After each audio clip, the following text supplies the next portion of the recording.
up les amis, j'espère que vous allez bien et aujourd'hui c'est une nouvelle vidéo qui fait écho à une vidéo qui est sortie il y a un mois de ça sur Éveil des légendes. On s'était présenté environ une cinquantaine de cartes, là on est reparti. Donc si vous voulez admirer les quelques cartes qui sont restées dans le décor, n'hésitez pas à aller la check, voilà il y a de très très jolis morceaux. Mais avec ce qui arrive, là aussi, on a toute la pureté du coup de cette série.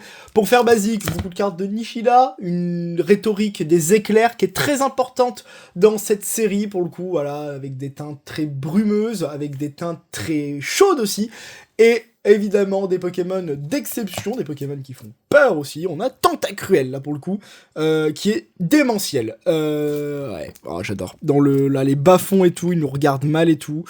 C'est une carte que j'avais upgrade et je suis très content, j'avais tiré en 8, enfin tiré en 8, elle était revenue 8 un coup, et j'en avais retrouvé un, il est tapé son 9, donc magnifique, très très content là-dessus.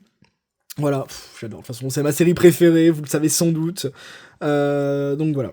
Oh là là, quel design incroyable, c'est tout nous a pondu des masterclass sur Éveil des légendes, faut être honnête. Ah bah oui, let's go, parce que là on a une armée, là les amis, ce qui arrive, ils se sont dit, ouh on en a pas trop mis là depuis, on est quand même déjà à la 6ème série du bloc d'épée, on veut tous les arbis, allez.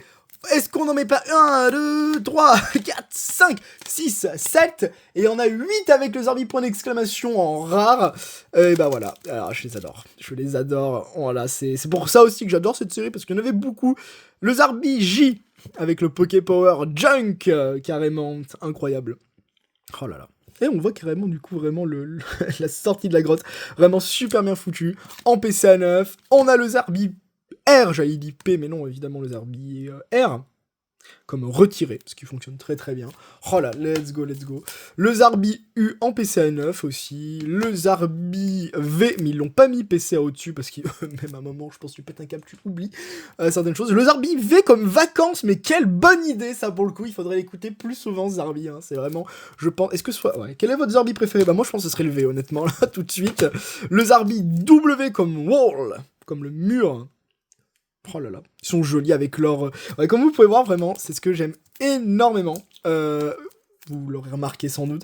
Ils ont toutes la même attaque, puissance cachée, qui fait pas la même chose, mais ils ont tous un aura qui décline par rapport justement à cette attaque, et qui est juste fabuleuse. C'est tout ce que j'aime, parce que fallait les voir dans... Enfin, il fallait les amener, je crois, chez un monsieur dans Diamant et Perle, qui nous révélait justement quelle était la nature de leur attaque. Est-ce que c'était une puissance cachée de type plante? Est-ce qu'une attaque cachée de type roche?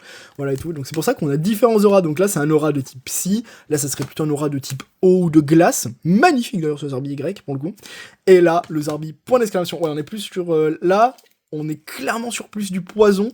On est vraiment sur un violet qui est très terne. Et là, on est vraiment sur quasiment un rose. Ça va bien avec le type psy pour le coup. Donc voilà à peu près tout ce qu'on a sur les Zarbi. Et on enchaîne évidemment avec certaines petites cartes basiques, mais que j'aime tout autant. Petit Terral.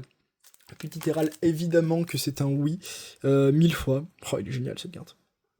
Avec les très très basiques, mais vraiment toutes les cartes comme ça, et on a eu des illustrations alternatives qui sont encore mieux, voilà, magnifiquement bien designé, je trouve, ce Terral, là, dans les montagnes et tout, on dirait quasiment des orques basaltiques un petit peu, mais où la nature a repris ses droits, donc juste énorme, en 9,5 en plus. J'avais fait une aparté sur les prix d'ailleurs, pour faire très simple, un PCA 8 c'est 30€. Un PCA 9, c'est 40€. Un PCA 9,5, c'est 50€. Ça, c'est pour les communes peu communes. Et après, vous pouvez vraiment augmenter pour certaines rares, style Groudon, Kyogre, les golems, peut-être les elfes aussi, mine de rien. Voilà, toutes ces cartes-là, vraiment, ça vaut vraiment pas mal sur Éveil des légendes. Sur la sortie de booster, majoritairement, ça sera du 9, malheureusement. Mais il est possible d'avoir du 9,5, en tout cas, c'est ce que j'ai dans ma collection. Une grande majorité de 9,5, et j'en suis très content pour le coup. Mais c'est quasiment introuvable, voilà, parce qu'Éveil des légendes est une des séries reines de DP, en tout cas, c'est ma série préférée, pour moi, c'est la série reine du bloc Diamant et Perle, mais c'est très cool. Et dernier point cote aussi, au moment où on se parle, un booster Éveil des légendes va tourner aux alentours de 500, 600€ en loose, en non pesé, non trié. Et on enchaîne après, voilà, avec les deux qui arrivent, là je suis obligé de les... C'est un tableau, c'est un putain de tableau ces cartes-là, du Nishida, mais du Nishida à son prime de chez Prime, là. Qu'est-ce qu'il est beau ce Chétiflore, on dirait qu'il est en train vraiment là de prendre tout ce qu'il peut du soleil pour la photosynthèse, il est en train de grandir et de grossir, c'est magistral. Rock, une œuvre d'art, évidemment, des teintes, comme je vous ai dit, très très très chaudes, et c'est exactement ce que j'adore sur Éveil des légendes, et avec ce Chétiflore, voilà. Et lui, c'est peut-être ma carte préférée après les golems du set. J'adore Chétiflore, ouais. On est en train de s'arrêter sur un Chétiflore niveau 5, les amis. Voilà où on en est dans la chaîne Poképièce 38. Mais c'est tout ce que j'adore. Lui, je le mets juste ici, histoire de... parce qu'il est dingue. Et là, petit Loupio aussi. On a vraiment un mixte entre quasiment de l'onirique et là, quelque chose de beaucoup plus sombre dans les abysses, notamment. En 9,5 aussi, ce sont pour moi des pièces de musée, je rigole pas. Pour le coup, magnifique. Magnifique, du Nishida, mais qu'est-ce que vous voulez de plus, franchement, mais qu'est-ce que vous voulez de plus? Bah non, c'est impossible. Du Loupio, parce que du coup, évidemment, on a forcément de l'alternative juste ici. Petit Loupio à droite à gauche. Hop, de l'écrapins, on avait eu son ami Colomar, mais elle est ravagée. Oh, ces illustrations comme ça, je les trouve ravagées, malheureusement. À la différence de ce qui arrive, là, c'est un endroit Madeleine de Proust, j'appelle ça, c'est mon enfance, littéralement. Peut-être la vôtre aussi, hein. Eh oui, le Baudrive des éoliennes. Et avec l'endroit, justement, on va affronter la Team Galaxy pour libérer une première fois. Et après, tous les mercredis, on pouvait retrouver notre Baudrive aux éoliennes avant qu'il s'envole. C'est là où on pouvait un peu le farmer aussi pour le Shiny, c'était trop trop bien. Oh, qu'est-ce qu'elle est belle. Qu'est-ce qu'elle est belle, cette carte. C'est toute mon enfance. Ah ouais. Là, il l'a bien réussi, hein. Magnifique. 9, simple et basique, en PCA 8, on va passer. Et alors là, on a un Scorpion comme ça, dans une vue, du coup, ultra dynamique, quasiment de contre-plongée, et avec un décor qui s'illumine derrière, vraiment magnifique carte, comme vous pouvez voir. Et on a du coup la même, mais cette fois-ci en plein jour, voilà. Le jour et la nuit entre les deux cartes, comme vous pouvez... Oh, c'est juste énorme. Avec du coup des fleurs de cerisier et tout, c'est vraiment des cartes magnifiques. Voilà, Éveil des légendes dans toute sa splendeur. Là, j'aime bien l'idée qu'on ait des fois deux Pokémon avec une vision alternative et tout. Enfin, c'est vraiment trop trop cool. Pour ça que c'est peut-être la série que je préfère aussi, mine de rien. Mais voilà, du coup, deux très jolis Scorpion. On enchaîne. Alors là, on pourra pas dire pareil, mais la carte a un petit design quand même. Regardez-moi ça. Ce Orchid qui est littéralement sous acide, là, il est en train d'en voir des couleurs, hein. Ouais, il envoie des vertes et des pas mûres, c'est sûr et certain. On peut ça 9,5 pour le coup, je l'ai jamais trouvé en plus de base. Là, on a un Orchid beaucoup plus basique, voilà, c'est du Sugimori, décor mise en bruit d'arrière, un petit peu saturé, teinte chaude et froide qui s'entremêlent, ça va très très bien. Mais le Pokémon, c'est chaud quoi, franchement. Gloopty. Alors là, on est... Autant je vous ai vanté le top du top des illustrations sur Éveil des légendes, hein. Autant cette carte est en train de me faire relativiser quelque chose de pas mal, quoi. Ouais. Gloopty sur sa colline, qui est une autre colline, on sait pas, il est ultra grand, enfin la carte est ratée, voilà. Tignon, super sympa, dynamique et tout, mais bon, sur un chemin, voilà... c'est pas le top du top. Par contre, on a toujours l'Alliance, alors là, je le présente toujours les trois, j'adore, pour moi, c'est un peu un trio aussi, avec son Kikli, voilà... Tignon, Kikli, ultra réaliste, évidemment, c'est Arita, c'est une masterclass d'illustration, très clairement pour moi ce Kikli. Oh ouais, ultra dynamique en plus. J'aime bien avec du coup le halo lumineux au premier plan en plus qui vient, c'est tout ce que j'adore. Et ce Capoeira, qu'on a vu 1 milliard de fois sur cette chaîne, tiré en 9, en 9,5, en 9,5, et en une fois en 9 encore, je crois, 4, il y en a eu 4. En tout cas, il se met comme ça, hein, pour info, mais c'est génial. Voilà. Capoeira, j'adore ce Pokémon aussi. Franchement, les types combats sont pas trop à leur place aussi parfois. Enfin, en tout cas pour des Pokémon comme ça. Si vous me mettez pas en Despiègle, ouais, je peux comprendre, c'est un peu chaud, mais il y a des cartes très très cool. Alors, Capoeira, juste énorme. On enchaîne après avec des cartes beaucoup plus basiques. Une nouvelle fois, toujours du Sugimori, mais là dans les abysses, c'est beaucoup mieux quand même. Ça va bien avec l'Hippotrampe. On enchaîne. Wow. Carte que j'ai tirée, les amis, au Gala TCG 2023. Oui, j'avais ouvert un blister qui était complètement fracassé. Je n'avais rien eu dedans, à part cette carte qui était revenue en 9,5. Donc là, c'est une antiquité pour moi. J'ai l'impression que ça nous fait super longtemps, alors que ça fait quand même il y a 2 ans.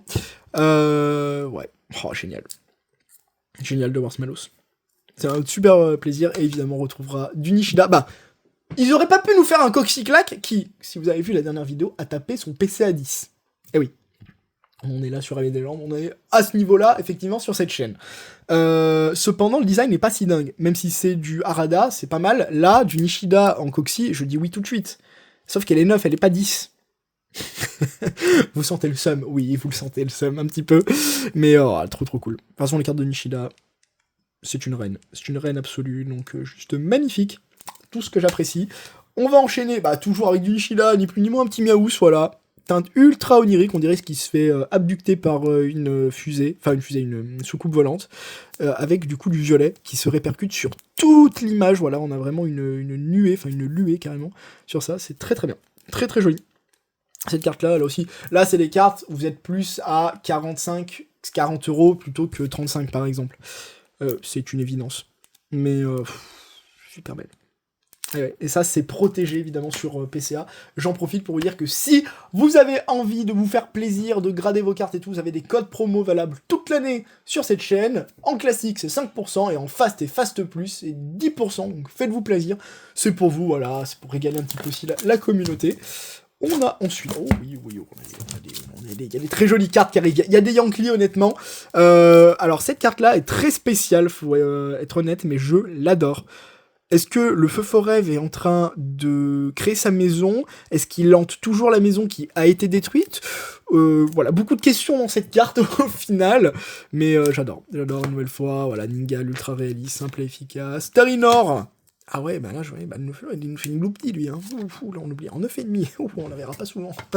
Honnêtement, Chamallow, magnifique, j'adore ces petits, ces coins-là, comme ça, avec ces fleurs orangées et jaunes, là, magnifique, ça apporte un petit peu une ambiance automnale que j'apprécie énormément, qui est bonifiée cette fois-ci, en plus, par le type feu. Et le reverse qu'on a, évidemment, de DP. De toute façon, vous connaissez. Misterbe, alors là, cette carte-là aussi est énigmatique. Pourquoi il y a une feuille là sur l'eau? Est-ce que c'est un ortide qui est mort? A-t-il tué quelqu'un et est en train de du coup disperser le cadavre? Qu'est-ce qu'il a fait des autres Misterbes? Pourquoi il a les yeux rouges comme ça? On dirait d'ailleurs les yeux rouges du vieux château là qu'on pouvait voir dans le cadre affreux. Mais est-ce que c'était toi qui étais derrière? T'étais derrière tout ça? C'est toi qui as tué cette famille Misterbe? Réponds-nous enfin! Mais voilà, du coup PCA 9. Cette carte-là est maudite. Voilà. On a un pomme de pique qui est fabuleux aussi. J'adore. Pomme de pique, pour moi, c'est littéralement les Pokémon Rangers, les amis. Je me souviens les avoir capturés avec le cercle et tout, avec la toupie. Voilà, Beyblade avant l'heure, hein, littéralement. C'était une masterclass. Petit pomme de pique, qu'on apprécie énormément. Évidemment, petit art, qui est énorme, avec un tétard. Alors, voilà. Vous préférez quel style d'illustration? Grande question, parce que si vous me dites à gauche, je ne comprends plus rien, quoi. Parce que là, il est bonifié. Là, c'est le petit art, il vous le faut. Enfin, franchement, on dirait qu'il est en train d'être... Il est shiny, carrément, quoi. Donc, c'est énorme. Et derrière, bon, là, carrément, en 9,5. Tétard. Tout sur le même plan. Voilà. Et crayonné. Bien crayonné, d'ailleurs. Mais pourquoi pas. Ensuite, du coup, ce petit Mediana en 9,5. Très joli, c'est tout, on reconnaît. On dirait que voilà, donc il y a eu c'est tout, enfin il y a eu Mediana, Chamallow, tout ça, franchement, incroyable. Très content d'avoir en fait, très jolie cette carte aussi. Skitty, toujours dans le style du coup de Kizuki, pas terrible je trouve à mon sens. Farfurek qui est vraiment sympathique, avec une distorsion en fait qui est faite par rapport justement au flou de rapidité. Bien amené cette carte là, très bien amené. J'adore Farfuret. J'adore d'ailleurs le Dimor Redelius. Masterclass aussi. Évidemment. Spoink en 9,5. Magnifique. Et oui, Spoink a une perle sur la tête. On a appris ça sur la chaîne il y a un petit moment. Mais on fait toujours des découvertes incroyables en 2025. Mais petit Spoink. Ouais. Magnifique. Avec le rose et tout. Ça, c'est vraiment une carte un peu girly, entre guillemets. Voilà, je mets des guillemets sur ça. Mais elle est juste magnifique. J'adore. En 9,5 en plus. Là. Ouais, banger total, petite pièce de musée aussi. Starry très basique mais dans un endroit asséché, style mer d'Aral, pourquoi pas, Sugimori, pourquoi pas. Marc à crin qui est terrible, cette carte là j'ai l'impression de l'avoir tirée des milliards de fois quand j'étais petit, je ne peux plus me l'avoir en peinture. À la différence de ce Nirondelle qui est magnifique, on dirait qu'il part vers la liberté, vu de plonger cette fois-ci, et on est littéralement à Litorella, deuxième ville de Diamant et Perle, magnifique. Très jolie carte, dans de très belles proportions. J'adore. Ah ouais, ça aussi, c'est les petites puretés comme ça qu'on peut redécouvrir de Diamant et Perle. C'est tout ce qu'on apprécie. On enchaînera, les amis, avec du Nishida. Magnifique. Incroyable. On dirait qu'il nous draine vers les profondeurs. Il y a une profondeur de champ dans cette carte, elle est magnifique. Je vous laisse apprécier franchement, mais c'est tout ce que j'aime. Hein. Ah ouais. Oh ouais, non, c'est masterclass. Hein. Je suis presque en train de la préférer à la Chétiflore, là, j'ai un problème. Oh, elle est magnifique. Excusez-moi, je fais, voilà, on est entre vous et moi, là. Je passe un petit moment à l'ausculter aussi, mais c'est tout ce que j'apprécie. Hein. Avec ce bleu. Incroyable. Je suis presque chaud de faire un giga cadre avec toutes les cartes de Nishida dans Diamant et Perle. Mais il va falloir que je me bouge aussi encore, parce que là, il y a encore, voilà, là, sur tout ce que vous venez de voir, sur toutes les vidéos, au moment où je vous parle, on parle d'à peu près 800 reverse. On enlève 108 holographiques, ce qui nous fait 700 reverse. On va dire à rentrer, j'arrondis les angles.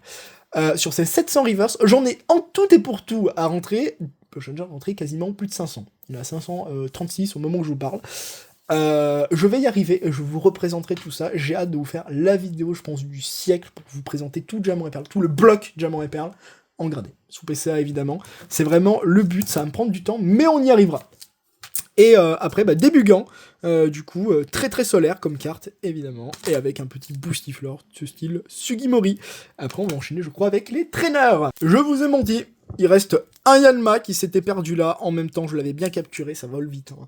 Celui-là, le Yanma, enfin en tout cas, je crois que c'était le Yanmega de Aaron, je crois, dans le Conseil 4, c'est le premier membre en tout cas, il utilisait beaucoup des attaques reflets. À un tel point qu'à un moment, on ne pouvait juste plus le toucher. Donc c'était un peu chiant quand tu le one-shot pas, tu vois. Bout de feu, notamment, Camerupt, tous les trucs comme ça et tout, je me souviens les avoir démontés, ce Pokémon. Mais il était complexe. Le premier membre du conseil, c'était chaud, je me souviens. Avec du coup ce petit Yanma. Bon souvenir, mais turbulent le souvenir, franchement. Après, oui.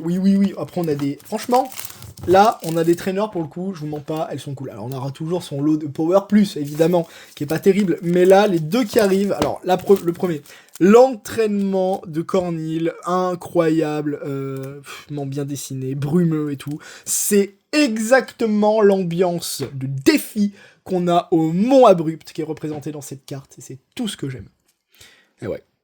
Et oui, c'est lui qui nous accompagne pour défier une dernière fois la Team Galaxy qui tente quelque chose avec le peu de commandants qui nous reste. Je crois que c'est le commandant Mars et le commandant Jupiter qui viennent de réveiller à peu près à 30 et ce qui nous amène à le capturer. Donc finalement le move, voilà, qui sont les méchants je ne sais pas, nous on a pris le contrôle, on a déjà Jalga, Palkia, Giratina, tout ça, et là, on va chercher directement Eatran avec lui. Donc très bon souvenir, et là... Mauvais souvenir, là, très mauvais souvenir. Oh oui, le mauvais souvenir, hein. Les nuits blanches.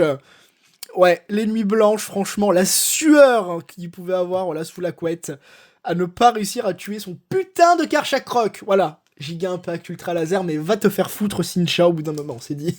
Mais elle est magnifique, je suis désolé, ouais, bon bah, Sugimori, ultra bien dessiné. En fait, Sugimori, je n'aime pas les Pokémon qu'il fait sur les cartes, enfin, il les design très bien, mais les cartes sont pas terribles. Par contre... les dresseurs et dresseuses qu'il design, masterclass. Petite Sincha du coup en neuf. Pépite. Sentiment de Sincha. Avec, bah du coup, dans la salle de maître de Diamant et Perle, avec la Lux Ball à la main, évidemment, parce que Sincha est une femme de valeur, hein, ça se voit. Donc, énorme. Mais ouais, je suis tellement content du coup de les avoir là voilà, cette carte-là, même dans mon enfant, je me dis, oh, il y a des cartes du maître de la ligue, oh, truc de fou.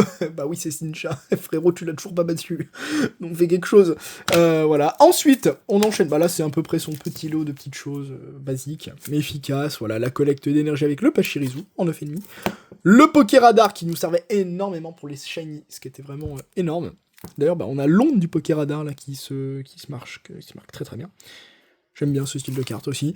Là, on a des lieux iconiques. Si vous avez fait Diamant et Perle, Platine, même si vous avez fait les remakes ou que vous les avez découverts avec les remakes, mais foncez-le, rematez-vous ça, c'était énorme. Le temple de Frimapic. Bah voilà, c'est là où il y avait Regigigas.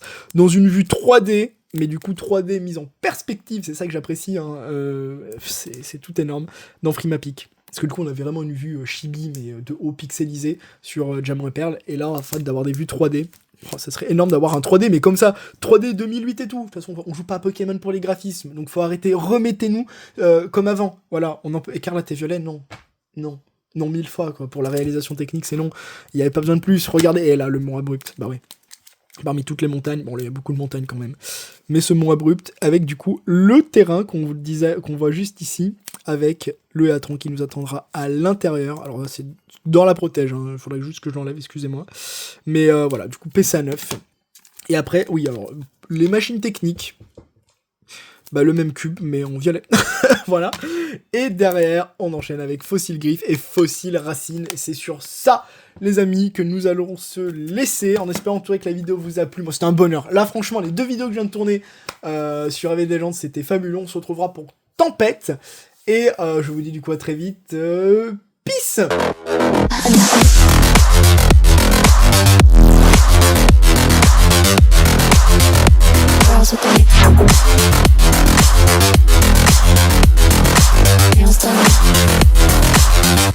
Girls with their nails done.